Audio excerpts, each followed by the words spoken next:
第79屆世界衛生大會伫瑞士的日內瓦來就場。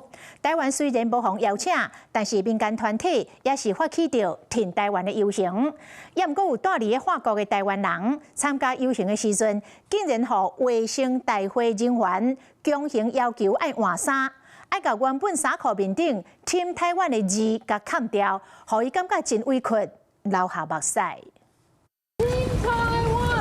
Go, go, go. 提旗下的國旗，來自世界各地的台灣僑胞留學生和民間團體依照慣例，開幕前在世界衛生大會日內瓦舉辦挺台灣的遊行，嘛穿應付台灣字的衫支持台灣。不過，所有住在法國的台灣文字工作者就講，叫社會人員要求把衫換掉。他叫我們脫掉，或者叫我們離開。是我第一次遇到這種事情，我覺得我是完全無法想象，我有一點被震撼到。我為什麼要把台灣蓋起來？想到迄天的情景，曾小姐就講講腦光仔甜，尤其面對查某囝當言當語在咧問，是安怎要把台灣砍掉，都可以委屈流目屎。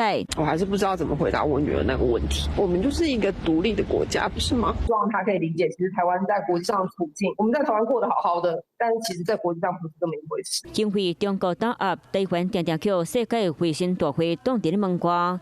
外交部、衛福部唔拿在日內瓦舉辦台灣智慧醫療和健康科技展覽，真濟友邦和理念相反的國家代表，嘛小刷在咧場內支持台灣。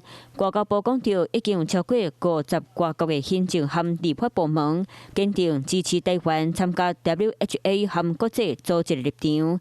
後面嘛公開講，在咧符合組織規則，應該允准台灣參加國際體系，嘛指出中共引用的一中原則並無國際共識。2300萬人的健康是全球健康的一部分。中共這樣阻撓台灣人的健康被照顧他只有把台灣推得越來越遠。他看到這樣沒有辦法繼續參加，我心裡感觸很深。為什麼台灣不能成為觀察員？朝野無分黨派發聲支持，嘛向國際社會展現台灣唔驚艱苦的人生。